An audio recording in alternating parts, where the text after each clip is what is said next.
This is Still Talking Black, a show where we discuss issues affecting blackness from a black point of view. I'm your host, Richard Dodds, and as some of you can see, this is the second time around, still on the camera, still on YouTube. And if you haven't checked me out on YouTube, please check us out. You can find it at YouTube at Still Talking Black, and all of the episodes from season 2 will be posting on there, as well as the other podcast selections. So Apple Podcasts, Spotify, or wherever you listen to your podcast, you can listen to it there. But if you want to see my beautiful face, you can find me on YouTube. So on this episode, I'm joined by Matthew Speamer. He's an educator. He also is a comedian. And we talk about a various amount of things dealing with the black youth, how we can help change the perspective of how some people see them, how we can help raise them in a proper way, give them the education that they need in order to succeed in this world, and how some celebrities in sports and music affect the way that people see the black community as well as the way we see ourselves. So without further ado. Good evening. My name is Matthew Speamer. Elevator pitch. I am an aspiring stand-up comedian. I do improv once a week amongst a private group, and then we go on YouTube once a month. I am in the risk-taking phase of my life, and I pride myself on being an educator, specifically with black and brown kids. That's something. You said you're in a risk-taking part of your life. What do you mean by that? Meaning I feel that, my 20s were challenging, and it put me in a very reserved space. And I didn't want to take any chances. I didn't want to take any risks, just stay in that comfort zone. And then the older you get, the more it's like, oh, wait a second. We only have so much time, right? But we should chase what we want. Dump that imposter syndrome and go after the things we enjoy. And for me, that's that's being with my family, that's being with my kids, that's stand-up comedy, it's entertainment. It's the things that I love doing. Education, helping kids. It's what I'm doing. It's what I'm doing with this portion of my life, this chapter. Yeah. So what was growing up like for you? I know we talked about your background a little bit before. What was growing up like for you? I lived in a predominantly white neighborhood. I was raised in a Jewish household. My family was middle class. My father being African American and my mother being white. There's challenges. I think that I was biracial back when it was there was a little bit more of a stigma attached to it, compared to now where it's ideal, where we all kind of start to look the same anyways. So there were challenges, racially, spiritually, but I by no means had a difficult childhood or anything like that. Was it hard for you finding your identity as a child? I grew up in both of my parents are black, and I feel like I was lost, especially being in America. Was it hard for you growing up being biracial, or how did you find your identity through life? It changed. Growing up, I would say through elementary school, I didn't have very many black friends, even though I went to a primarily black school. It wasn't until about middle school where it was like, oh snap! I have a lot in common with these people, other than the fact that they just look like me. We collected the same sneakers, we watched the same stuff on television, we watched wrestling, we called each other about wrestling every night. And as I got older, I found more and more that I was connecting with really more on the black side than the white side. But it's not something that I ever really kept track of until college. And when you get to college, you really kind of figure out how people are and how you are around them. That always interests me, just because it took me so long to get comfortable in my own skin.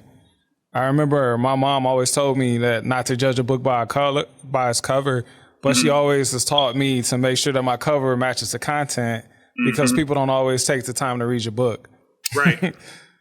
When you talk about being an educator, especially the black and brown kids, what does it mean changing the perception that people, when they see our youth, What does that mean to you? What it means to me is when you see a bunch of black kids, I think society, like just running around, jumping and playing, I think there's a large portion of society that's going to sit there and tell you they're troublemaking or they're up to no good or whatever. And it's like, they're just doing the same thing any other kid would, right? And for me, we had some programming this summer called Learn and Earn, where we took 11 students and we brought them into a gaming workspace. And we taught them how to design games, both analog and digital. And like, I'm not going to front, like trying to get a bunch of boys to settle down at 1 o'clock in the afternoon in the summer is difficult, right? But that's all it is difficult. It doesn't have to be, you know what I mean? It doesn't have to start this great racial divide. So yeah. I love it. And I love that I can express to these youth that, it doesn't matter how they see you. It's how you perceive yourself and how you represent yourself. I think as long as you're representing yourself with respect, pride, a sense of honor, and you're not hurting anybody, I'd say just do you. And that's a big perception issue here in the U.S.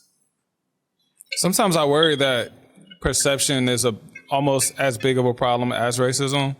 Or it might just be two things like intertwined together just because you treat people differently based on how you perceive them. Mm-hmm. And so like if I see a bear, I'm going to be way more on guard seeing a bear than if I saw like maybe a German Shepherd or even like a smaller dog. Sure. So what things do you think we can do to help like start to change culture? Just because, Trayvon Martin was in a hoodie. I wonder if he had been not black, walking in that same hoodie, would he have been still considered a problem?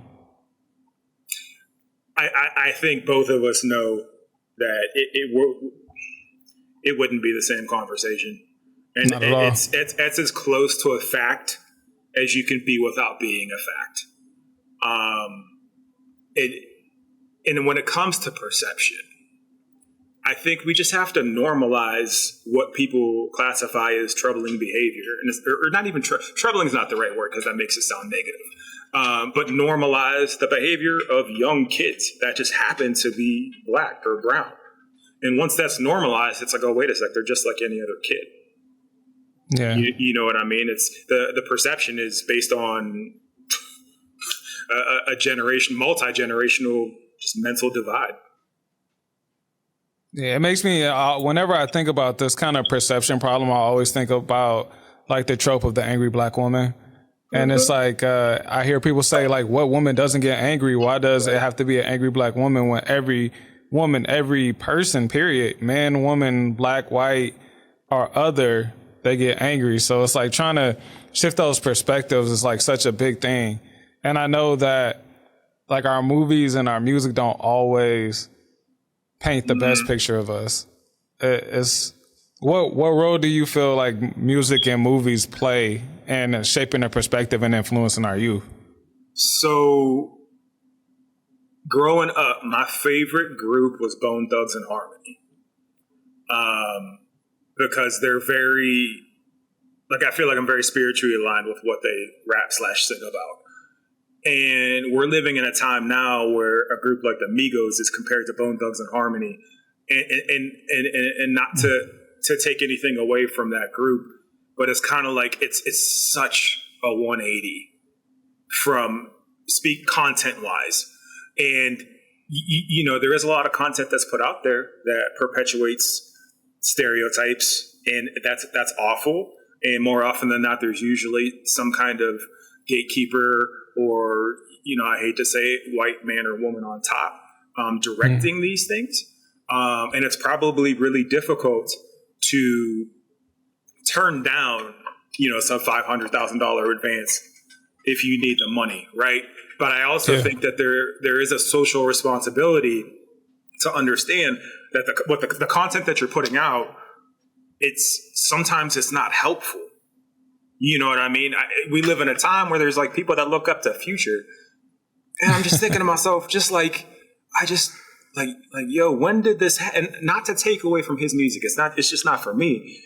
but it's just such a negative connotation, like no matter how you spin it. So, Yeah. but you're making millions off of this. So it's like something has to give. But we've reached a time in the industry where it doesn't take a lot of creativity to put music out. I could, if I wanted to, I could open up my FL Studio and produce something right now and put it out on Spotify. And now I'm a musician. You're taking it back. Now. You said FL Studio. Right. That's exactly. I'm aging myself. And it's kind of crazy to think about. One of my favorite rappers, like of the past, maybe decade or whatnot, is probably going to be Rick Ross. And I've listened to a ton of his albums. And it was one album, like every time his album comes out, I would go and listen to it.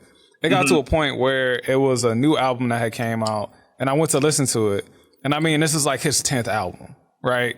He's been in the game for a while. He's been rich for a while. You talk about like his house was the set of Coming to America 2. Mm-hmm. So, which was not a very good movie, by the way. No, I did. I digress. This might be that might be an unpopular opinion, but no, I did not like that movie either. I hated every second of that movie. Let it rest. Why didn't we just leave it at one? That would have been fine. But anyway, not to because I just threw salt on the legacy of the first one. I know we like going off gear a little bit, but anyway, when we're talking about Rick Ross, he has written he's done so many albums, done so much stuff, and to get on an album where like it's like his 10th album and he has money, he has cars, he has houses, he has achievements, and he's still talking about selling drugs. And the same type of things that he's been talking about for years and years and years. It's like, how many times, one, can I hear you talk about drugs? And then two, how many times, like he's been caught in so many lies. He was a correctional officer.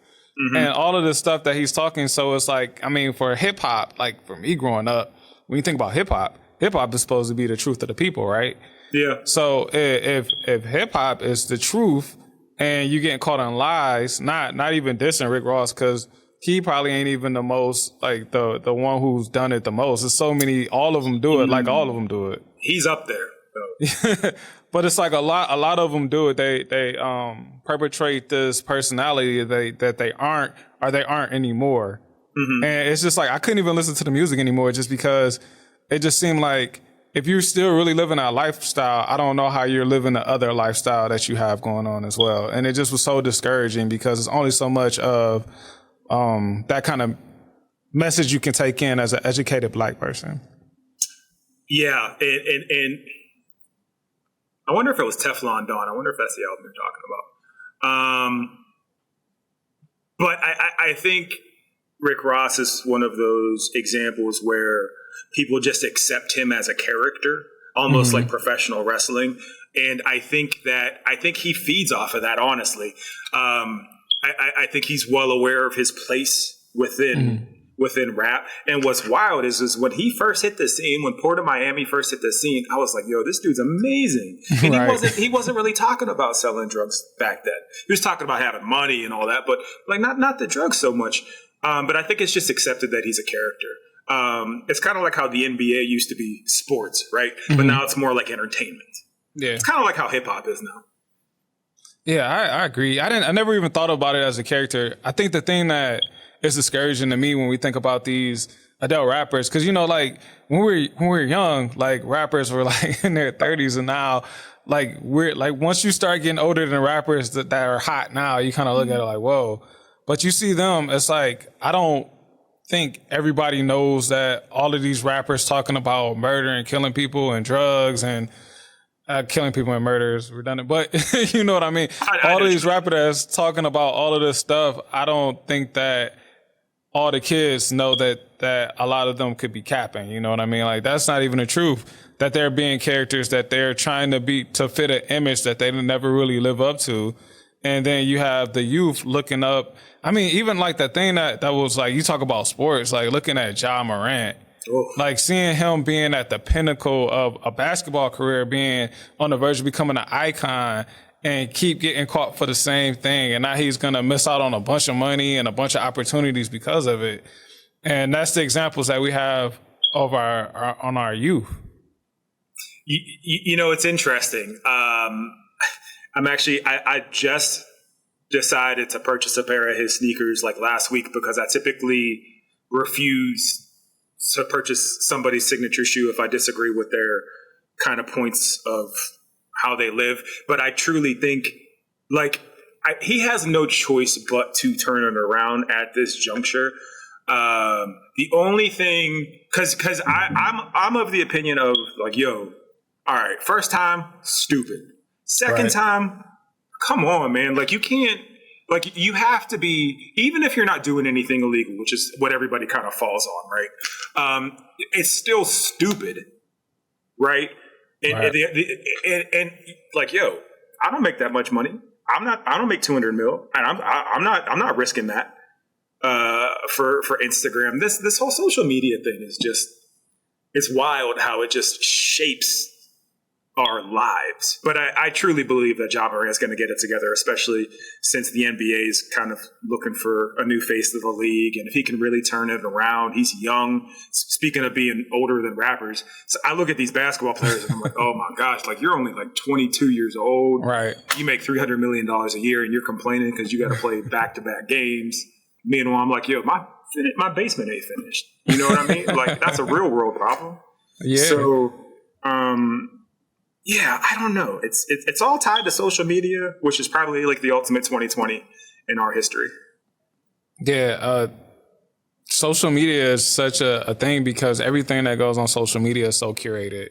Mm-hmm. And like sometimes like even thinking about that can be very depressing because it shapes a narrative that everybody's living this extraordinary life. And then you're looking at your personal life and it's not matching up. But the only thing that you see is just the highlights. And it's kind of sad. Yeah, and I have to apologize. I meant catch-22, not 2020. The social media being the ultimate catch-22. Yeah, I'm in the middle of like a weight loss journey myself, and I'm not posting anything until maybe the beginning of next year. Nothing. I'm moving to complete silence other than this conversation. Because I just don't want the influence, either positive or negative. It has to come from me. Yeah. So why bring in the more than likely negative external?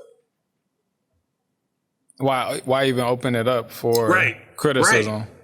Right. And we're living in these very passive aggressive times where people don't address things anymore. They leave clues, they leave breadcrumbs, and then they want you to ask about it.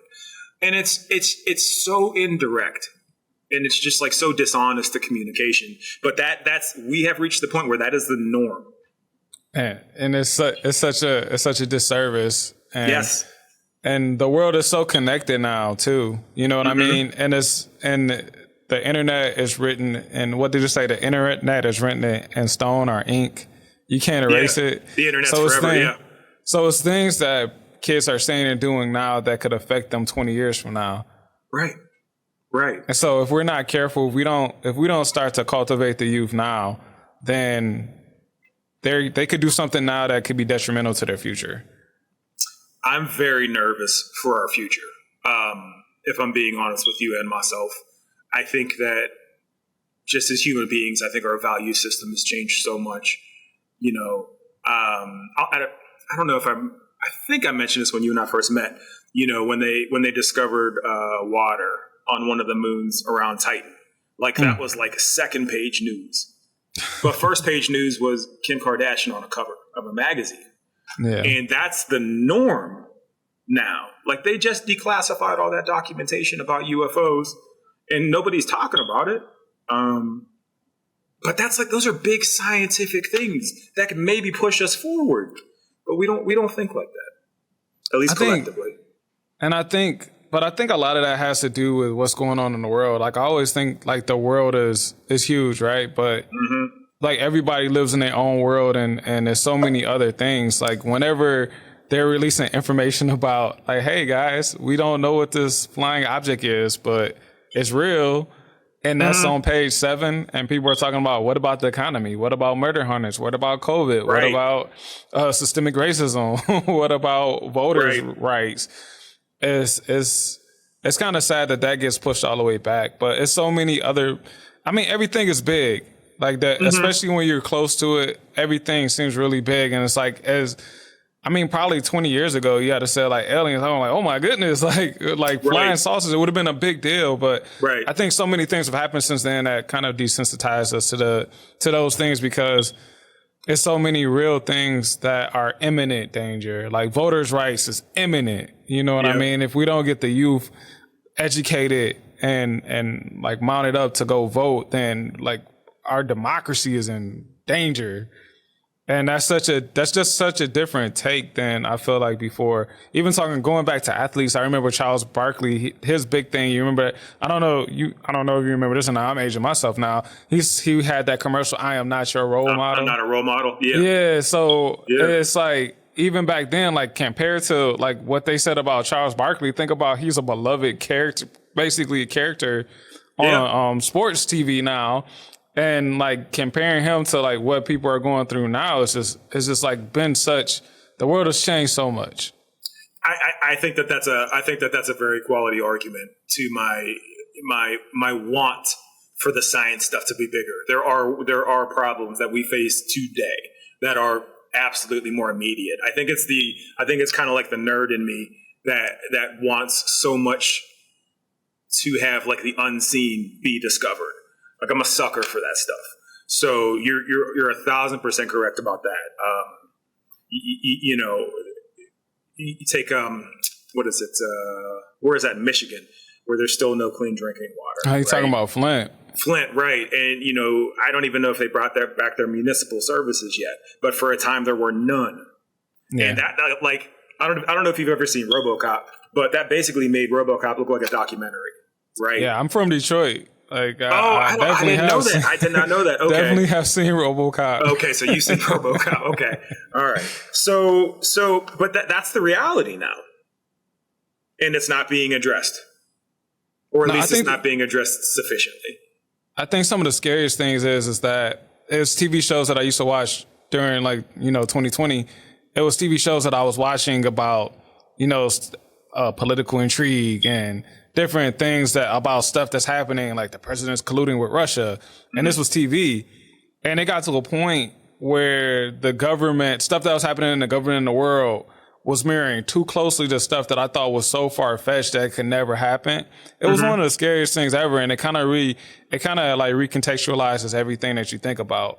Because it's like these things that people wrote as fiction, and not even just regular fiction, it's like far-fetched fiction. This can never happen. And then it happens, and it's like, wow, like this is mirroring the things that we said could never happen, and it's far-fetched. It makes you just really think about the way you see the world going forward. I think the scariest example of that was a film called Idiocracy. I've heard of that film. I haven't seen it though. It is so close to where we are now. And actually, the other movie with Leonardo DiCaprio, the Don't Look Up, but that's more like a satire.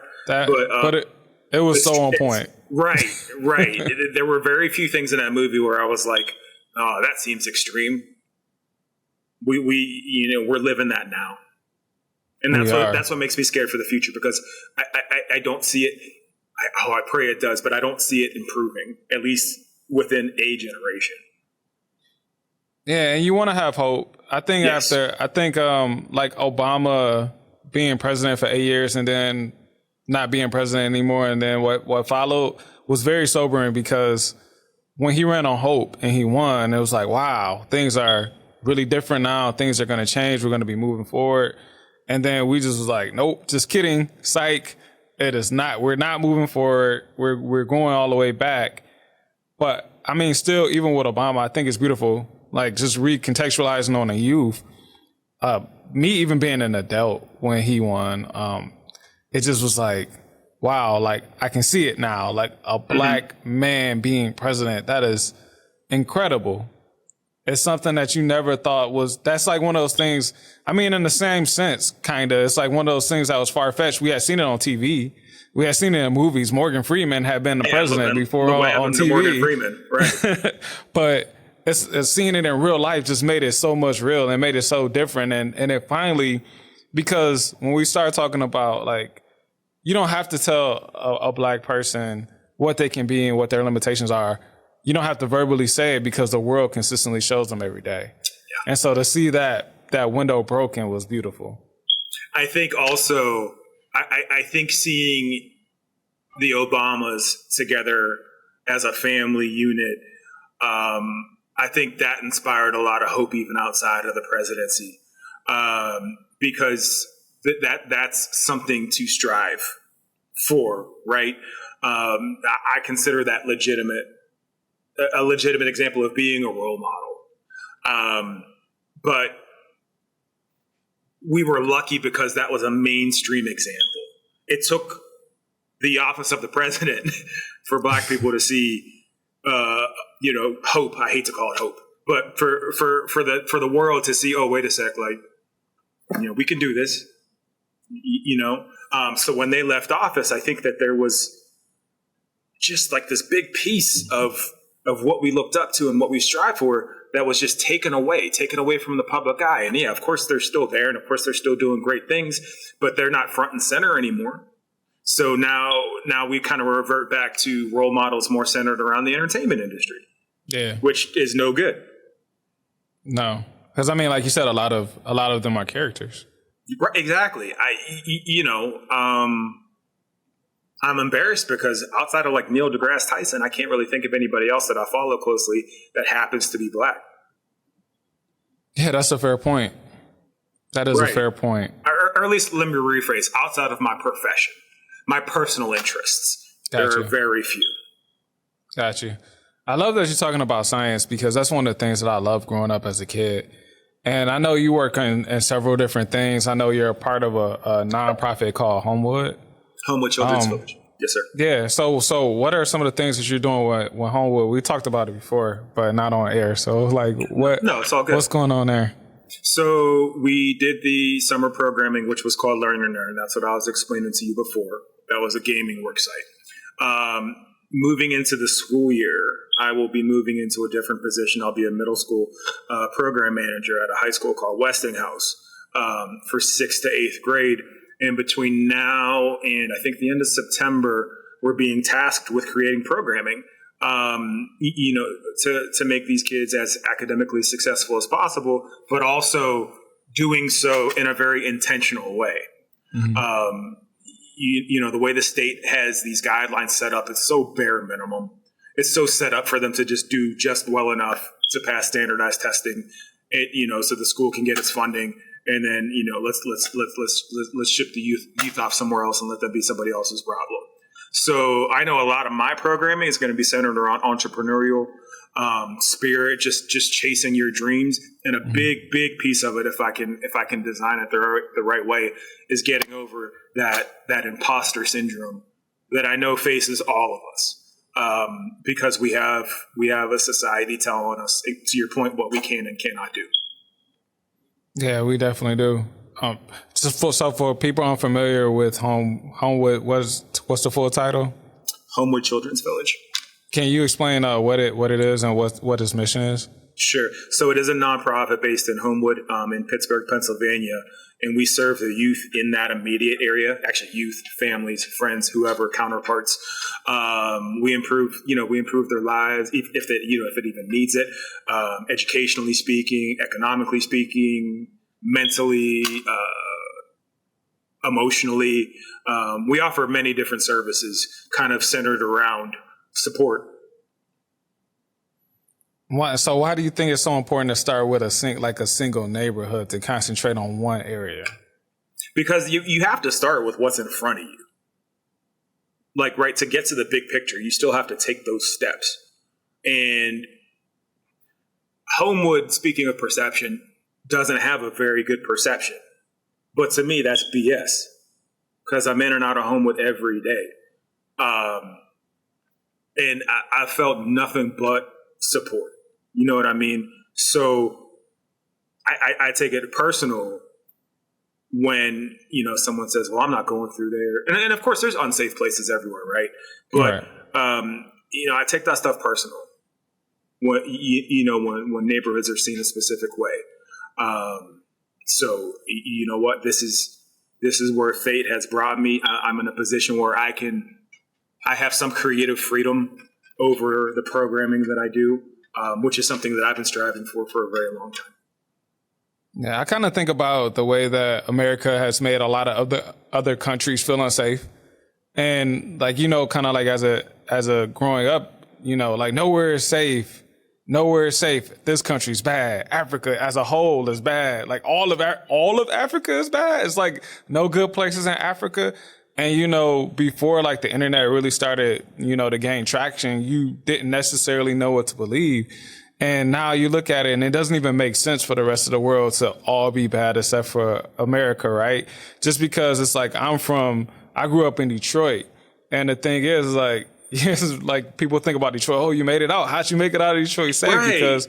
Because that's the reputation. But, just like any other city, like, I mean, I can go down to Miami and if I go off the wrong path, like Miami gonna look just like Detroit and be just as dangerous. It's places in every big city that are dangerous and just like the world. So like whenever you can take an area and change it, recontextualize it and say like, hey, look at this. It's not what you think it is. And I think that is just the perfect, it's just a similar thing as to like, hey, Black people, we are many things, not just one thing. And like starting in a neighborhood that's beautiful, trying to change the way that people look at that neighborhood. I also enjoy, you talk about loving science. I also enjoy coming in from that angle and speaking about that because it's not what the cool kids do, I guess, or whatever. But I love coming in talking about comic books, video games, stuff that a lot of young men and women aren't comfortable talking about because they're scared they'll be seen as a specific way. But I come in there all geeked out, all nerded out, and I'm like, who cares what people think? Like follow your passions, do the things you love, right? And I think. Granted, it's Homewood in the beginning, but if it ends up just being Homewood, I'm good with that because that's what I set out for. Mm-hmm. Pittsburgh is my home. Of course, that's not the end goal, but I'm doing good things, and I sleep peacefully knowing that. That's awesome. So, is education the way that we help influence the youth and make a better world for them? Does it start with education, or is there other factors that we got to add into that too? It starts with education, but it has to be intentional.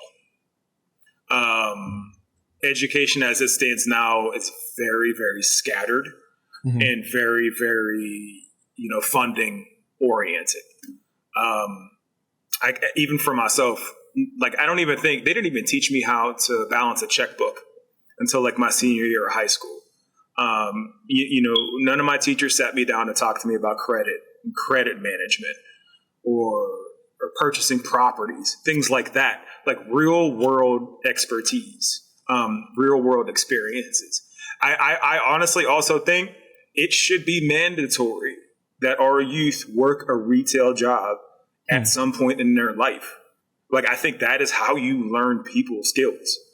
It's sink or swim in that arena, right? And we've all worked jobs we hate. And I look back sometimes and I'm thinking like, I took 3 buses to get here to make $9.25 an hour. I hated this. And now, whenever I feel like I'm going to fail at something, I think back to that. And I remember like how hard I used to have it and how I'll never allow myself to go back to that. I think that's also why I'm in this phase now, because my father passed away when I was 27, 25 or 27. I can't remember. And that kind of just like, I'm still reeling from that. You never really get over that. Right. Mm-hmm. And that was the hardest time in my life. And now when I think I'm going to fail, I think back to that. And I think I'll never allow myself to get like that ever again. Ever. You use that to give you strength that if you can survive and get through that situation, you can survive and get through what you're going through now. Yes, absolutely. That's an amazing thing to take a loss and use it as a strength. I think that's beautiful. Yeah. I appreciate you saying that. My mom's still alive, bless her heart. My parents put a lot of time, love, effort into where I am now. I'm not gonna you know what I mean? I'd be doing them a disservice to not do everything I can. You know, I have kids looking up to me. I have people around me, you know, that I love and they love me, and I'd rather build from that, knowing that I'm making my family proud, making or specifically my father proud. I got you. No, that's great. It's something about having that pride to build on, like for some people as women, you know, are like their mate, you know what I mean? Some people as their parents. And I think that's one of the things that's lost. You don't see that as much. It's like, I'm doing this to make my family proud. You know what I mean? Like, I feel like some things like you got to do for yourself, but it's like, for me, it's always been that extra motivation. It's like, I want to make my mom proud or my dad proud or my wife proud. It always gives me that much more motivation and strength to continue on doing what I'm doing. You know what's wild about that concept? One of my closest friends put it to me the best way. We try so hard to make our parents proud, but our parents are already proud of us. So why do we do that? Why do we chase that? Fair. And I don't have an answer to that. But if someone asked me, well, Matt, what do you do for yourself? I don't have a concrete answer to that. I just don't. I don't know. That's true. Yeah, that's a fair point. This is like thinking and like trying to answer that question even for myself is hard. Like probably this is one of the things, this podcast is one of the things I do for myself, but really not at the same time. I mean, like I want to learn more about Blackness. I want to spread like the word about Blackness, have more understanding told about Blackness. And as we continue to talk about the youth, one thing that I thought was important for me is like, as seeing how the world has been the last few years or even the last 5-6 years, seeing how the world has been, one of the things that's been so important is media. And the way that, I mean, not outside of even movies and television, the way that like in the news, the thing that's supposed to really be impartial, the way that Black people are portrayed in the news, even the way that women are portrayed in the news, is such a big difference to the way that someone Black is talking about. Like I always say, it's like the Black person could be the victim and they'll talk to them like they're the perpetrator. And it's like, I remember like an instance where a young man, he had got shot and killed in his own home by an off-duty police officer. And they were looking for anything that they could find to like to make it justified that this Black man was murdered. It's like, oh, he had weed in the house. And it's like, ooh, he had, right. He should have died because of that, right? No, it's just, it's so unfair. You could almost read a headline, read a crime, read a headline, read the first couple sentences. You can tell if that is a Black or a white person who is the victim or the perpetrator. Oh, it's easier than that because it usually says white cop kills Black youth or Black cop kills white youth. It's never cop kills youth, ever. It's flagged to create cliques and cause further division. It's all intentional, and it's sad. It's sad because, again, I am definitely an optimist by nature, but I don't see how this changes as long as we maintain just kind of like the capitalistic nature of how we are. I mean, you got to figure it hasn't been. I remember when we celebrated Christopher Columbus Day, like in school, right? And it was like a whole, we'd make turkeys and all this, paper turkeys and all that. And now it's like, oh, wait a second, it wasn't so clean. Probably like shouldn't celebrate that, right? And that's literally history being rewritten, right? And in our lifetimes. In our lifetimes, I never dreamed of that. And we're also living in a time where people deny the Holocaust. People say slavery was involuntary displacement or something along those lines. You talk about Texas, yeah. So but this is real. Like, bro, like I laugh at stuff like this because if I was speaking to my grandparents right now and I was telling them this, they'd be like, no way. No way. No way. But what the irony is we have more access to information now than we ever did. Yep. But we're somehow dumber. And I mean, but there are people who are systematically trying to take away the information, right? The truth and the history, and they're trying to recontextualize it in a way that, slavery, it wasn't that bad, and they learned skills, and right. I don't know. So do you want to be a slave? Like that would be the question that the people saying that. It's like, all right, so you can be a slave and you can learn some skills for free if it's so great. I feel like if I was in a bar and some dude said that to me, I'm not gonna swing on him. I'm not not immediately, but it's like, yo, that's an argument. Yeah. Like I'm saying something. Like that opinion is just it's laughable to me. But it's also kind of like 50% of the country. So it's scary. Yeah. I don't know if I'm hoping it's not 50%. I hope it's way too close to 50%. Either way it goes. I'm exaggerating, but it's in the 40s, I think. Yeah, I mean, but still, that's a crazy amount to think about. Crazy amount of people that believe something. Yeah. Yeah. Gosh, man, there's so many beautiful things to talk about in life, but this hasn't been a good couple of years. No. That's why I protect my peace so much. It's important to protect your peace. Yeah. I mean, as Black people, it's a kind of, I forget what you call it, but it's a collective trauma that we all carry. And it kind of gets reintroduced with like movies that come out that talk about slavery, and then all of the news and everything. It's like we're constantly getting beat down as a culture. And it's a toll that it takes on us continuously every day to have to live through it. Yeah, you're talking about that generational trauma that is almost it's in our blood. I mean, it really is. Literally. Literally, yeah. And it's just, again, all I can do is help the people closest to me and the people that want help, and hope that causes some kind of pay it forward chain. And, every positive, just keep building on that and hoping for the best. Because if you get bogged down worrying about the big picture too much, which is something that I do, I get anxiety about it a lot, you'll find yourself just worrying. Nonstop. But I mean, I think what you're doing it the right way. Thank you. I mean, you are starting at the bottom. It's like what was it back in our day? It's like the children are our future. That was the song. So the children are our future. So you're starting with the youth in you, and if you can plant that seed in them, then they can grow up and they can start planting seeds of their own. So I think you're doing it the right way, and I think what you're doing is really, really important for the community and the youth as a whole, just because one community can help change the whole world.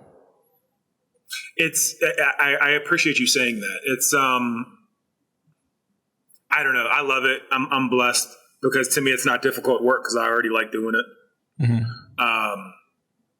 And I think kids are just like, man, they're just like fantastic, because for most of them, the world hasn't jaded them to the point where everything's, so terrible. Like they still have hope. Speaking about Obama and hope, like that's kind of just in the kids at this point. Like I feel like once you turn like 30, any hope you have, if you still have it, hang on to it. It's like that Tupac line that Kendrick Lamar put in one of his songs on his album To Pimp a Butterfly, talked about how you only have energy till you hit like 30. Like he's talking about Black youth. The man only have energy till they hit 30 and then it's over.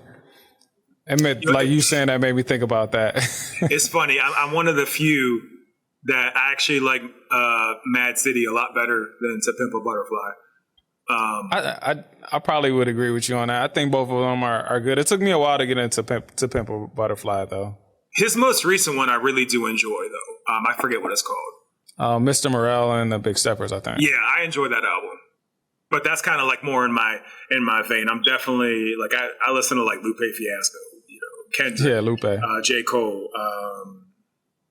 I was a real big Joe Budden fan until he started podcasting. And now I just kind of go back and listen to all his new music tapes. But I like listening to introspective music. No, I totally get it. I do like prefer J. Cole. He's probably my favorite of like that generation. Sure. Even over Kendrick, just because it's hard to listen to Kendrick's music repeatedly sometimes, just because it puts me in a place I don't want to be. J. Cole, I feel like he says stuff, but he also says it in a way that it doesn't take you to that dark place sometimes. And I feel like Kendrick, like sometimes he's so good at putting you in that mode. It's like, it's a little, I don't feel like I've been, political all day. I don't want to like listen to music that's going to make me more political. Right. Sometimes you just want to listen to something that's going to entertain you. Exactly. And I think that J. Cole does a better job of like tipping that balance. He's entertaining, but informative, and he's getting his message out. Just kind of like you said, you're doing comedy and improv.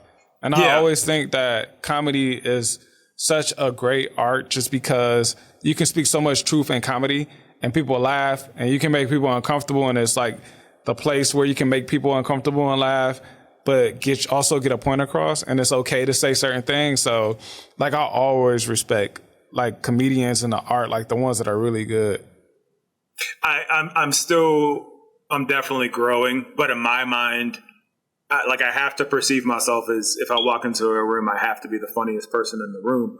And I've certainly gone up there and bombed. I've had jokes that I thought would kill, and I would just look down and people are staring at me, and you can feel like the sweat, and you can feel like your hand getting all sweaty and all that. But my sense of humor is also very, I'm really realistic about my life and just kind of like, what I expect. So I joke about that. And that way it's like, all right, well, if you don't think it's funny, I think it's funny. I'm good with it. I'm up here laughing. It's fine. So yeah, bro, I think my favorite thing in the world other than my kids is to laugh. That's awesome. It's the best. It's the best feeling, honestly, for that moment. And when you're laughing, nothing else matters. A friend of mine who I interviewed, he said on his episode that Black joy is not, now I'm going to forget the quote. I can't remember. It's not revolutionary, but something to that point. Like Black joy is something else. And like a lot of times Black joy starts with that laugh. To be able to laugh and to persevere through all of the things that collectively as a culture that we have to go through, it's like amazing to still be able to find something to laugh about. It's the mountain that we have to climb just to gain a little bit of an edge, not even equity or equality, just an edge, is exhausting. And to your point, to be able to find joy after all of that, that's a strength. That's damn near a superpower. It's the Black superpower. There we go. Right, exactly. And again, I'm blessed to be in a decent situation financially. So I don't have to, I don't, there are people that have it so much worse than I do, but they find joy. They laugh. They know they got to wake up tomorrow morning at 6 a.m. to catch that bus, but they still find joy. Yeah. So I love, bro, like I said, man, laughing is my favorite. Childish Gambino was another artist I was thinking of that I think does a good job of balancing politics and entertainment. I think he does that. He does a great job with that in his music and his comedy and with his movies and television shows. He's like so multifaceted in everything that he does. Like Atlanta is probably one of my all-time favorite television shows because like especially that last season, he got really deep with some of the stuff that I had to kind of go back and look at some of the previous episodes. They all kind of tied together. It was kind of crazy how he kind of just tied everything together. So like he is a great creator, somebody that like I feel like we all kind of aspire to be like him. I feel that same way about Jordan Peele. Oh yeah, Jordan Peele that's another good example. I feel that exact same way because I've never seen anything from him that I did not like. Nothing. Never, not a Key and Peele episode. Nope is one of my favorite films. Get Out, love it. Us, love it. He just thinks differently. And I love that, like, when I'm watching these movies, I just see characters, like, speaking how you and I are speaking. But nobody calls attention to it, right? Like, that's the one thing I can't stand in entertainment, where just because somebody speaks with a certain dialect or a certain slang, they always find a reason to call attention to it in film. Whereas if you watch something like Across the Spider-Verse, like, yo, they're just talking back and forth in Spanish, English, whatever. They never call it. It's normalized. Yeah, right? I get what you're saying. And that's where we need to be, but we're not. No, we got a long way. And I think we talked about that before, where like when something happens, the first black, the first this and that. I think the reason why we still call it out is just because we have to pay attention to it, because it's been such a big disparity for generations that when it happens, we have to say, hey, this is still just the first. You know what I mean? Like, I feel in certain areas it kind of makes sense just because this is the first. Like, wake up, America. Like, wake up, like, humanity. This is just only the first of all these people who come through. Like, think about it. The first, like, when he was running for president, it was the first. He's running to be the first black president. When he won president, he was the first multicultural president. We changed the presentation because he won. Right. So there's a lot of that. That's like Tiger Woods. Yeah, exactly. It's like Tiger Woods. It's almost like if you switched. So, for example, if a young black man, I don't know. I don't know any other milestones, but we'll make one up. Young black man, first person hired to NASA. Okay. If you flipped it and said, like, literally, the headline says, yo, about damn time, you know, first black person hired at NASA, to show, like, yo, it's crazy that it's taken this long. Makes sense. Then I think it would almost be more impactful. More of an emphasis on it took this long. Right. Like you guys see how crazy it is, right? That you ain't never seen nobody with no Timbs on in NASA. You know what I mean? Like, that's crazy. So I think if you switch it, I think that it's negative. Of course, you want to like recontextualize the way that it's stated. I get what exactly. I mean, that's a fair point. And like, if we can make it so that we control more media or actually have more media outlets, things that we can do like that, then we'll be able to actually contextualize in a way that makes sense to us, instead of, you know, 5 people own it, like all of the network news television channels, and they all say the same thing. You know what I mean?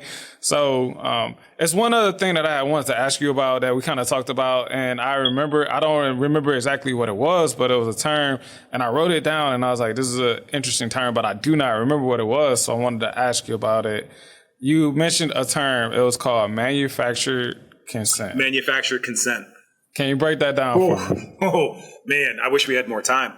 The idea of manufactured consent is, at least how I perceive it, is a group of people are given this idea that what they're doing is making some kind of impact or making some kind of change, when in reality it's just kind of like a misdirection and a way to keep them busy thinking that they're making a change while the status quo just continues. I think when you and I spoke, the example I used was the NBA bubble. And you know, these guys, they wore T-shirts with a message on the back, and that's a good thing, right? But at the end of the day, they had no control over what the message was. It still had to be approved by somebody above. And if it were me, if I wanted to make actual change, I would say, listen, I'm worth $400 million to this franchise. I'm not dribbling another basketball. I will give up my paycheck until I see X or Y change, right? But that doesn't really happen. So that's why, like, when I see a lot of these athletes get compared to like Muhammad Ali or somebody like that, it's just like, I don't even understand how you can say that. I think the closest thing I've ever seen to that, where somebody actually spoke up and protested, and you see how well that went, Colin Kaepernick, right? Yeah. And I have mixed feelings about him. I have the utmost respect for what he did, but he was still getting a check from Nike on the back end the entire time. So I take a little bit of issue with that. But it took guts for what he did. And the irony is the original knee was misinterpreted to begin with. Yeah. Like, and he looks like me. Like, yo, I thought us light ones were supposed to be like less threatening. You know what I mean? No. Like, that's what they told me. And the only thing I don't like is that everyone said, give him a shot. But he was playing trash before that. And nobody talks about that. Everyone says he's blackballed, but he wasn't a good quarterback at the time to begin with. So it gave a lot of these owners a really good justification. They didn't have to say race, even though a lot of it was race. They could just say, he's not playing well. By that time I had stopped watching football, and I know he had just been to the Super Bowl not that many seasons ago. That was like 3 seasons ago, something like that. And to be fair, he was a starting quarterback. And he actually did win a lawsuit against the NFL for an undisclosed amount of money for being blackballed. So it's a little bit in that too. So it's something, but it takes so much courage to really speak out. Even just talking about sports. When you're talking about think about Kyrie Irving and how he was victimized. They talked so much crap about him. Oh, he doesn't want to get the vaccine. He would for him it was I don't remember if it was religious or just the way that he felt. He just basically said I'm not doing this, and if I got to sit out, I'm gonna sit out. Then you have somebody on the other side in football. You have Aaron Rodgers. Aaron Rodgers said that he was vaccinated. He lied, bro. He said he was vaccinated. And immunized. And then the way they responded to him because it was protocols, the NFL had protocols. He's you don't have to be vaccinated, but if you're vaccinated, you can do this, this, and this. But if you're not, you can't do any of this stuff. You can only do this. And he was participating in things like he was vaccinated. It came out that he was not vaccinated, and everybody was okay, that's cool. But it's just Aaron Rodgers. Yeah, and it's Kyrie Irving is sitting there, and they're oh, he's so problematic. He's a troublemaker. He's doing this and that. The way that they painted the picture of Kyrie Irving versus Aaron Rodgers just shows how big of a divide that there is between the way that black, whether it's an athlete or just a person in general, and white are portrayed in the media. It's just incredibly different. Look at Brett Favre. Yeah, Brett. Nobody talks about Brett Favre. I think when all that stuff happened, I think I maybe saw 1 or 2 stories on ESPN, and that's it. It's maybe NPR. NPR talked about it. Yeah, that's one of the last sources. That's it. Even though people perceive Kyrie Irving as anti-Semitic, I still don't think he's anti-Semitic. I think he was backed up against the wall, and when he was forced to make a declarative statement on whether he was anti-Semitic or not, felt that he didn't need to justify it. And I'm not mad at him for that. I still buy his sneaks. Well, he doesn't. Nike cut him, but he's still the greatest ball handler in the history of the league to me. His whole thing was, I just think that because he already had that stigma attached to him, he didn't stand a chance. Yeah, they already made their mind up. It was just stuff on stuff. And stuff like that, he's an easy target. And, what it's you don't have to agree with everything that everybody does. And maybe it's not the right thing, but still, I feel just for that, even just that one specific thing, they treated him completely different than they would somebody else. Yeah. And to your point, just to repeat, because I think it bears repeating, Aaron Rodgers lied, and he put people's health at risk. Because one of those mandates was if you're not vaccinated, all right, cool, we respect that, but then you got to mask up. He didn't mask up. He lied. He put people at risk, and I don't think he paid a fine. As a matter of fact, I'm pretty sure there was a law at one point that if you lied about being vaccinated in specific situations, you actually had to face a fine or jail time. I don't remember that. Nothing. But I'll have to get back to you on that. But there's something along those lines. But I don't feel like he faced any consequence. He went on a podcast and I said I didn't say I was. I said I was immunized. He went on the Joe Rogan podcast. Yeah. You alluded to the fact that you were vaccinated and you did things to show that you were in the vaccinated group. Right. It's a lie.